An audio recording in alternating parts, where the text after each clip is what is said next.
মাতাবাড়ি কল্যাণ দিঘির জলে কচ্ছপের সংখ্যা আরও বৃদ্ধি পাচ্ছে, বাড়ছে প্রতিনিয়তই দর্শক, পর্যটক, পুণ্যার্থী। প্রতিনিয়তই কচ্ছপের প্রজননের জন্য স্থানীয় বনকর্মী জীবন কৃষ্ণ দাস দেখভাল করছেন। মানে আগের থেকে কতটুকু ইমপ্রুভ হয়েছে? মানে আগের থেকে অনেকটা ইমপ্রুভ হয়েছে, খুব উন্নত হইতেছে, অনেক ভালো। আগে যে ধরনের বাচ্চা নামছিল বা এর সাথে অনেক বাচ্চা নামছে, বাচ্চাও আছে বা বড়ও আছে, সংখ্যায় অনেক বাইরে গেছে গা, বাচ্চা দিন দিনই বাড়তেছে। আর এই জায়গাটার মধ্যে যদি নতুন করে যদি কেউ কোনো ছোট বাচ্চা পাওয়া যায় বা কেউ দেয়, বা এছাড়া আমিও যদি কিছু পাই, কিছু ছোট বাচ্চা এটার মধ্যে মানে বাড়ানোর জন্য আমরা চেষ্টা নিতেছি, এটার মধ্যে রাখবো এই সাইডেতে। আর এই গাছগুলো দেওয়া হয়েছে একটু বড় হইব বা ছোট অবস্থাতে ওগুলো উঠে যেতে উপরে যাতে মানে বেড়াইতে পারে, সচরাচর থাকতে পারে, ওই জন্য এই হ্যাচারিটা নতুন করে আবার নেট দেওয়া করা হয়েছে আর কি। ছোটো বাচ্চাগুলা অত দিঘির পাড়ে পাওয়া যায় বা ছাটি পাটি অনেক সময় পাওয়া যায়, অনেক লোকে ধরে আনে।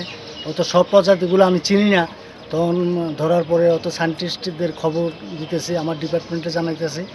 তারপর যে প্রজাতির বড় হলে আমি ভিতরে ছেড়ে দিতেছি দিঘির মধ্যে, আর ছোটোগুলা এটার মধ্যে আমরা রাখতেছি। ওখানে খাওয়া দাওয়া দেওয়া হয়, সব কিছু দেওয়া হয়, যে এখানটার মধ্যে বড় করার জন্য এই হ্যাচারিটা করা হয়েছে। মঙ্গলবার সিপাহী জেলা zoology officer doctor Keshab Debnath এবং অধ্যাপক কচ্ছপ বিশেষজ্ঞ মিহির দাস আসেন। তারা সমগ্র মাতাবাড়ি চত্বর পরিদর্শন করার পর কল্যাণ সাগরের পূর্ব পারে কংক্রিটের বাঁধ ভেঙে হ্যাচারিগুলির কাজ দেখেন। এরপর মাছ ও কচ্ছপ খাওয়ার বিষয়ে নজর দেন। ডাক্তার কেশব দেবনাথ ফ্যান্টাসি টিভিকে একান্ত সাক্ষাৎকারে জানায়, এখন থেকে প্রতিনিয়ত রুটিন করে 15 দিন অন্তর অন্তর তারা এসে মাছ ও কচ্ছপ সুরক্ষায় প্রয়োজনীয় ব্যবস্থাগুলি ঠিকঠাক হচ্ছে কিনা, কোনো অসুবিধা আছে কিনা ইত্যাদি বিষয়ে নজরদারি রাখা হচ্ছে। আমি সিপাহীজলা ডাক্তারবাবু, সিপাহীজলা থেকে এসে রুটিন ভিজিট আমার এই কল্যাণ সাগর কচ্ছপগুলো হেলথ মনিটরিং করার জন্য। এখন লাস্ট 2-3 মাসের মধ্যে কোনো মর্টালিটি হয়নি, মারা যায়নি। তারপরে এখন দেখলাম যে কচ্ছপগুলো স্বাস্থ্য মোটামুটি ভালোই আছে, ইমপ্রুভিং, ঠিক আছে। তো আমি আজকেও দেখলাম যে খাওয়া দাওয়া ঠিকমতো চলছে, কোনো সমস্যা নেই, ঠিক আছে। এটাই।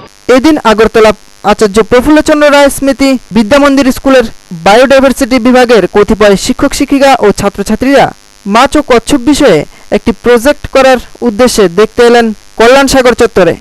যে প্রোগ্রাম হয়, এই প্রোগ্রামটা করার জন্য একটা প্রজেক্ট করতে হবে। তো প্রজেক্টটা করতে গেলে বাচ্চাদেরকে যদি আমরা না দেখাই কি করে হবে?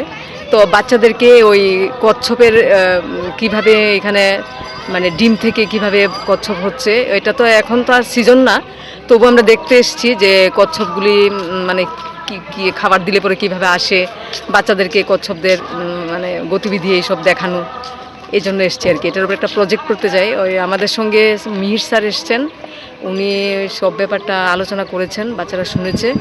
তো এগুলি নিয়ে আমরা একটা প্রজেক্ট করব এবং আগামী পরশুদিন এটার উপরে আমাদের স্কুলে একটা প্রোগ্রাম হবে, হ্যাঁ, সেমিনারের মতো হবে। সংবাদ প্রতিনিধি সম্রাট বর্মনের রিপোর্ট, ফ্যান্টাসি টিভি।